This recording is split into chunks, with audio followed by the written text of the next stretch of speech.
Michael Grant, the CFO of Whitmore Capital Group, sat across from me at the Horizon Room, a rooftop restaurant overlooking the Houston skyline, glimmering in the afternoon sun. The scent of grilled lobster wafted from a nearby table, and the polished clink of silverware tapped gently against porcelain.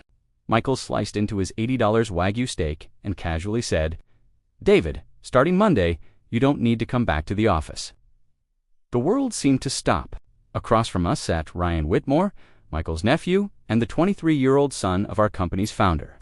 He wore a glossy black Armani suit and a brand-new Rolex Submariner on his wrist, flashing an awkward smile like a kid who just won a prize he didn't understand.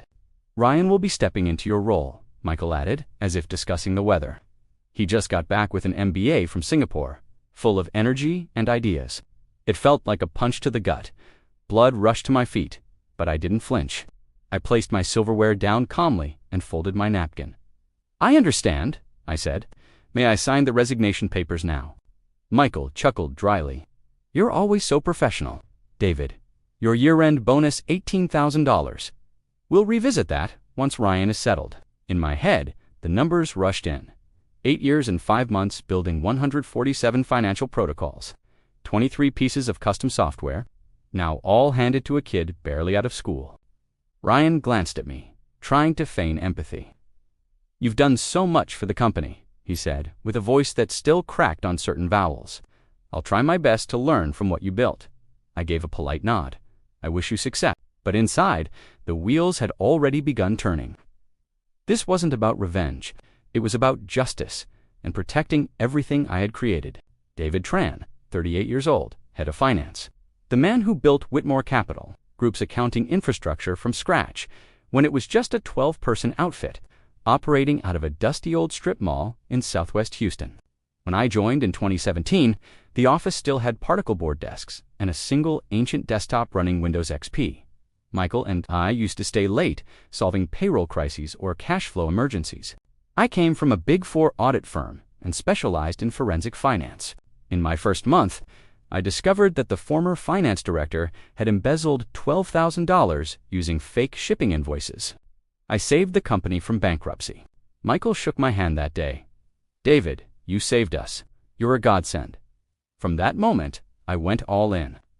I personally designed our custom ERP system, integrated 15 banks into it, and automated 80% of our tax reporting. For security reasons, I implemented a hidden audit account-illegal backdoor, known only to me, for emergency oversight. Michael and I were like brothers in those early years. He'd bring me coffee late at night and say, "Go home, man. It's late." I'd reply, still working on the monthly tax report. We faced everything together. Cash crunches, supplier disputes, even late payments that nearly sank us. I once stayed up all night to renegotiate credit terms that saved the company.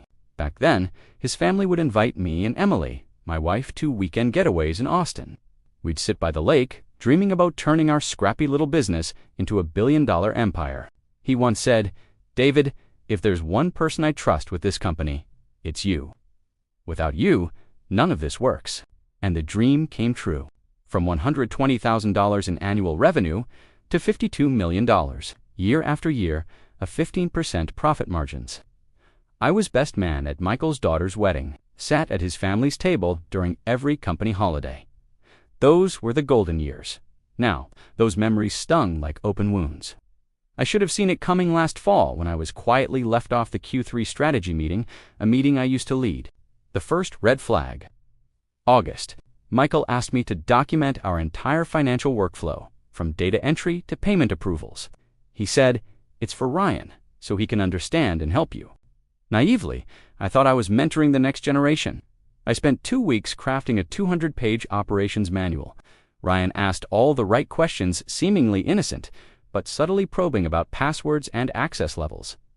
Second red flag. September.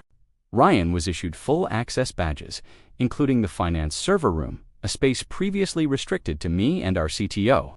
Michael's excuse, he needs to see how everything works. It's a generational perspective thing. I was concerned, but Ryan looked so inexperienced, I brushed it off. Third red flag. October. Michael told me to hand over all system passwords to the backup team to ensure business continuity. Ryan personally took the list, promising confidentiality. I hesitated but agreed. I still retained access to the hidden audit account, something I'd never shared. Looking back, every step made sense in isolation, but together, it was a surgical operation to remove me, and I walked right into it. That ignorance nearly cost me everything. Monday afternoon, just a few hours after that lunch, I received an automated email at 3 p.m. Your access card has been deactivated per management request. When I checked the company bank system from my personal laptop, zero balance. All my permissions had been revoked earlier that morning. It was clear Ryan had already begun executing the plan before I'd even finished dessert. I called Sarah Lynn, our chief accountant. Her voice was hushed, like she feared someone was listening. "David, I'm so sorry. Ryan changed all the passwords this morning. I couldn't stop it. I don't know what's going on." Her voice trembled. She knew something was wrong, but didn't have the courage to act.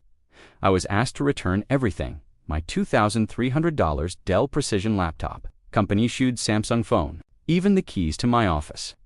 When I handed them to Tom, the security guard in the lobby, he looked at me with sympathy.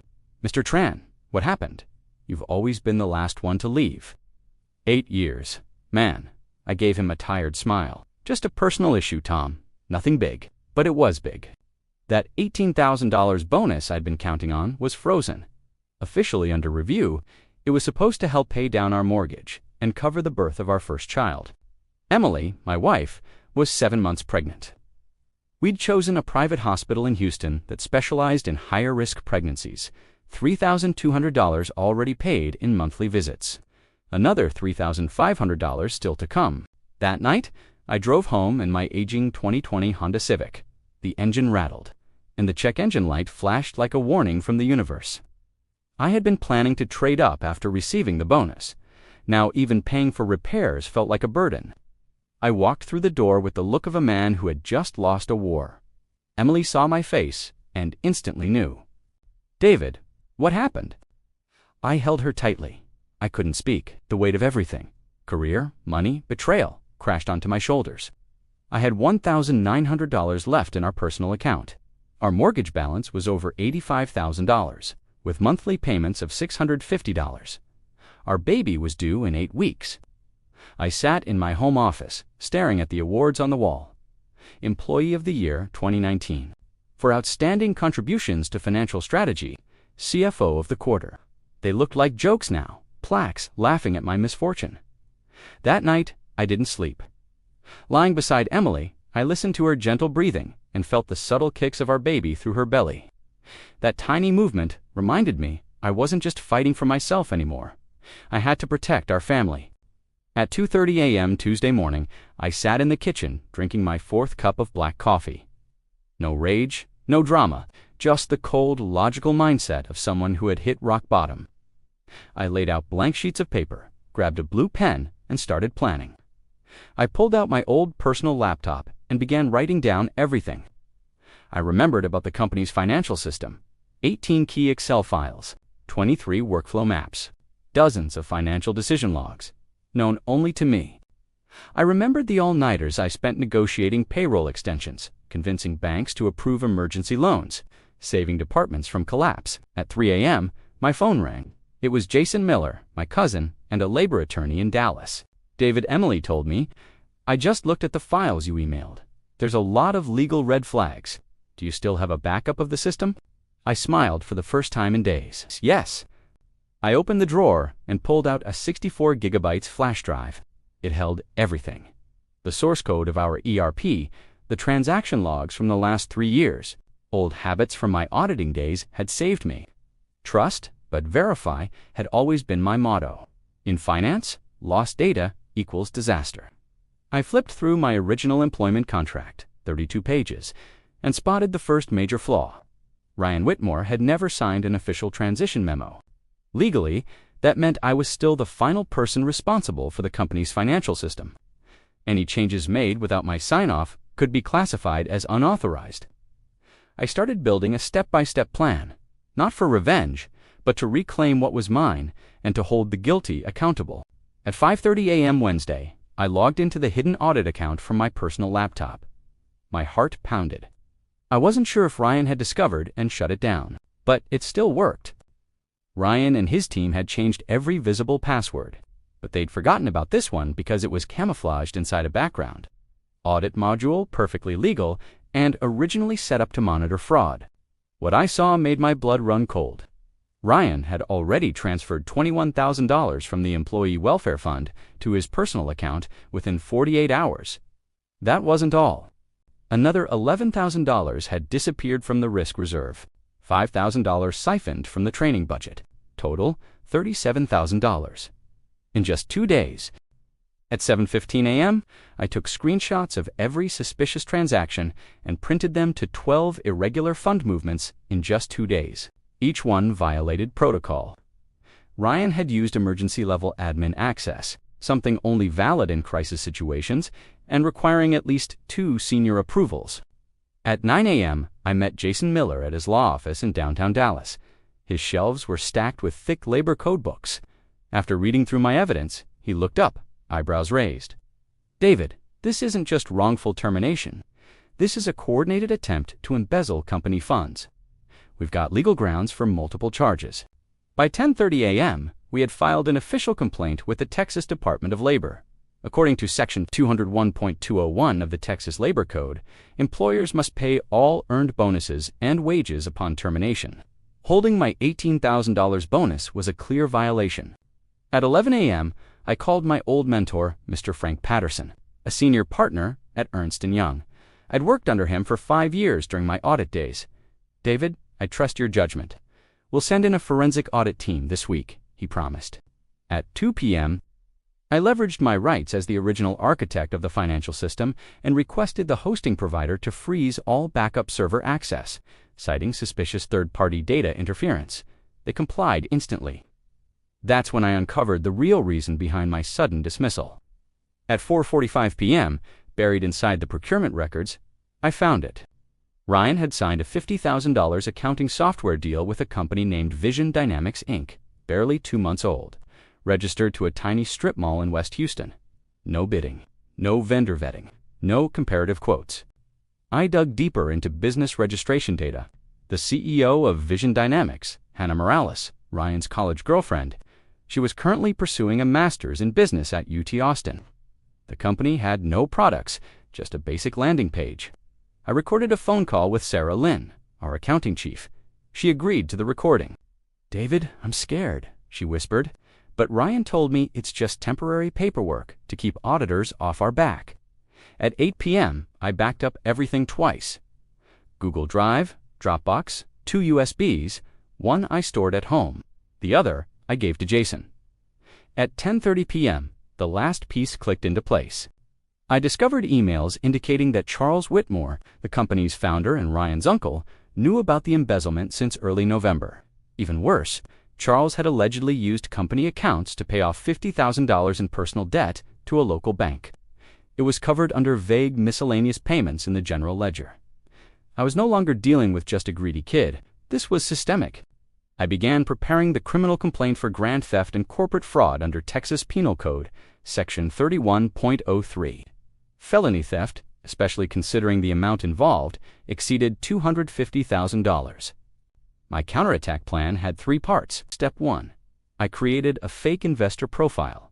Alex Chen, a Singapore-based venture capitalist.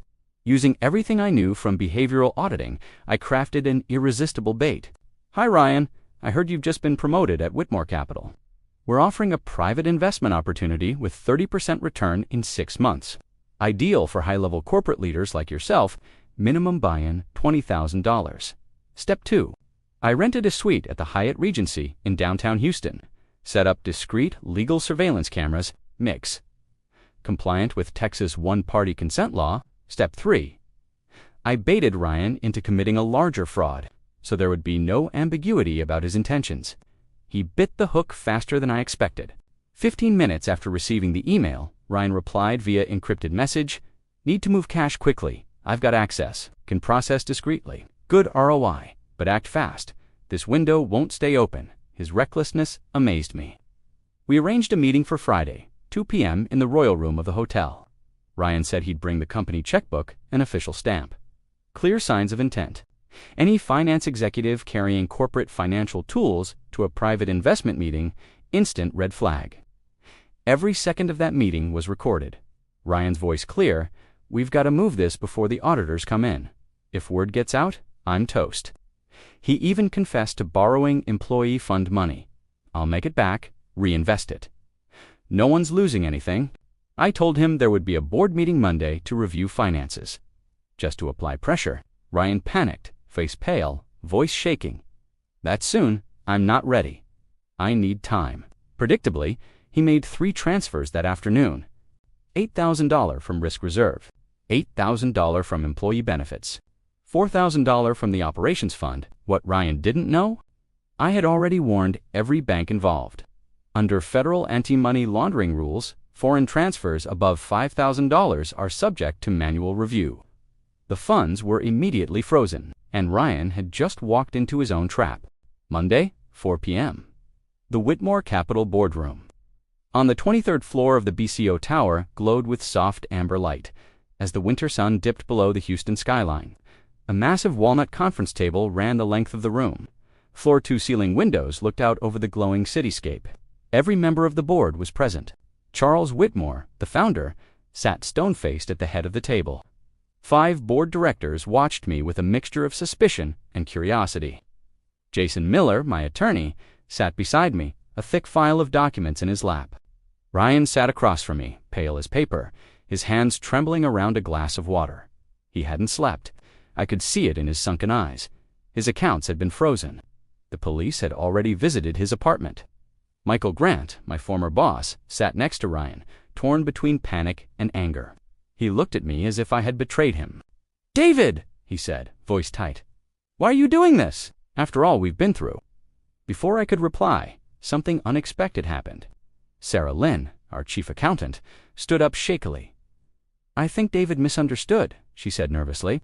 "Ryan was just running simulations, test transactions, to understand the system.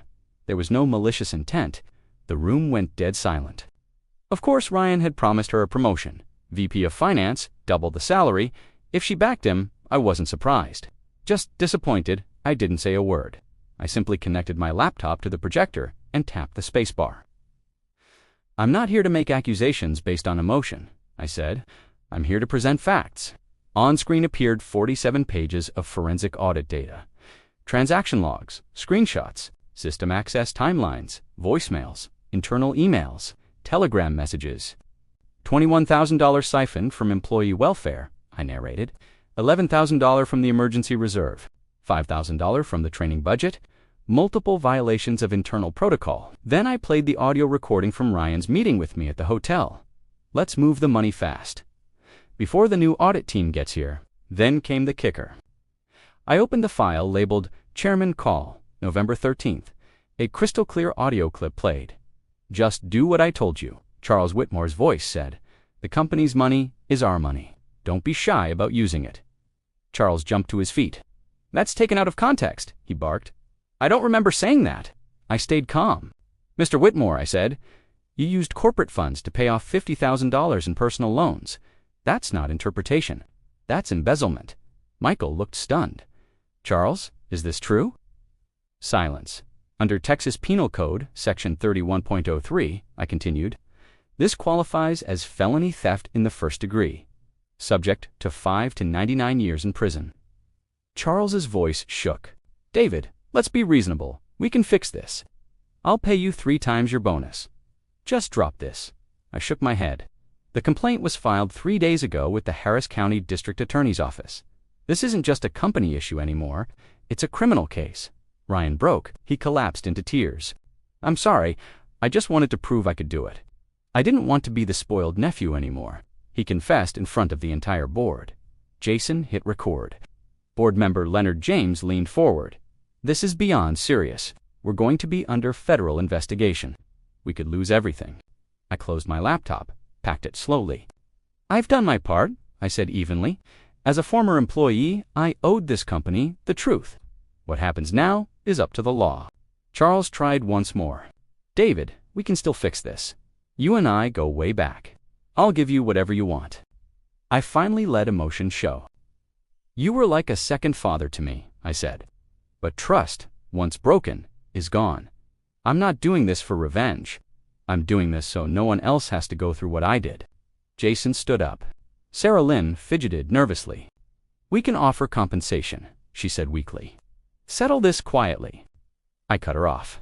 I don't want hush money.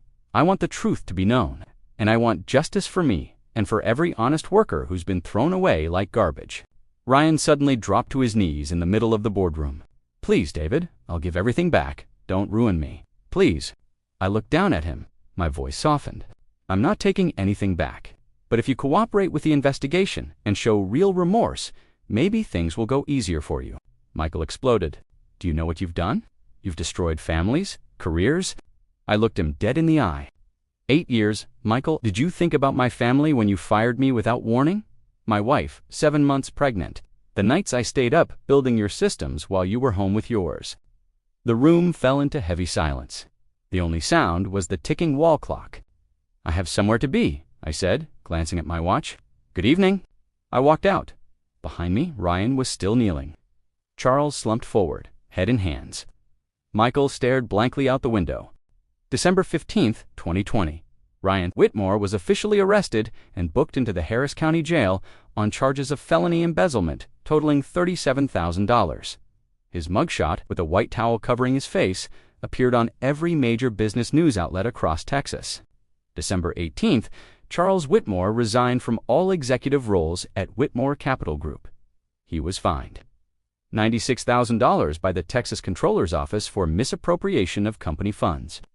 Media captured him leaving the company's headquarters, gray-faced, holding a cardboard box of personal belongings. January 22nd, 2021. Ryan's trial began. He was sentenced to 8 years in prison, with an order to repay $112,000 in damages, 3 times the amount he stole.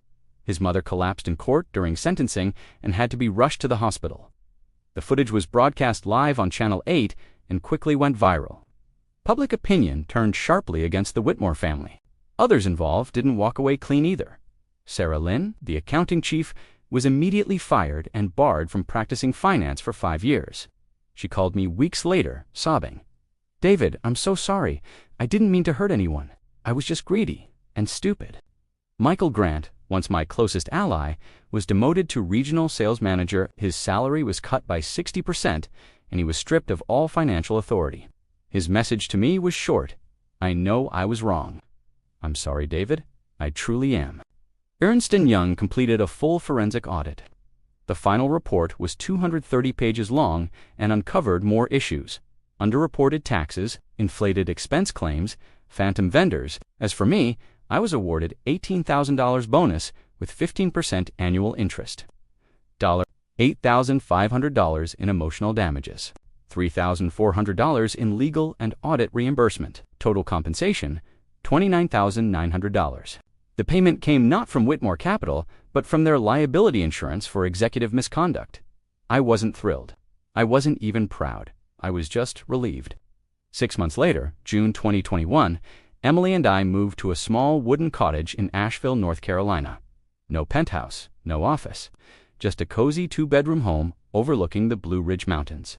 In the mornings, fog curls like silk through the valley. We planted roses and lettuce in the backyard. Our daughter Lily was born in February, now 4 months old, and the center of our universe. Every giggle from her, every babble, every time she grabs my finger, it erases the bitterness. I founded a tiny consulting agency, Lily Tran Advisory, named after her and me. We help small family-run businesses build ethical, transparent financial systems. My first 3 clients, a Vietnamese-owned bistro, a Black-owned tech startup, a Hispanic family-run hardware store. The work isn't glamorous, but it's meaningful, and it's mine. I never tell this story to anyone but Emily. Mornings start with freshly ground coffee and the sound of birds in our yard. Evenings are for quiet walks around the lake. Lily in a sling against my chest. Sometimes Emily will sit next to me in the garden and ask, "Do you regret any of it?" I shake my head. No, anger doesn't win. Planning does. Patience. Truth, what I did wasn't revenge. It was protection. For us and for others like us. 2024. Ryan was released early on parole for good behavior. He now works in a cell phone shop in Austin, earning minimum wage, living honestly. The finance world won't ever let him back in, but maybe that's a blessing. I sometimes see him on social media. No posts, just quiet photos. I don't hate him. I hope he's learning. This afternoon, Lily tried to ride her little bike for the first time. The sun was warm, the wind was crisp. She fell, laughed, and got back up. And that's the lesson I hope she carries forever. When life knocks you down, rise, but not with hate. Rise with truth, dignity, and grace. Because no amount of money or title will ever outweigh the peace of a quiet conscience and a child's laughter in your own backyard.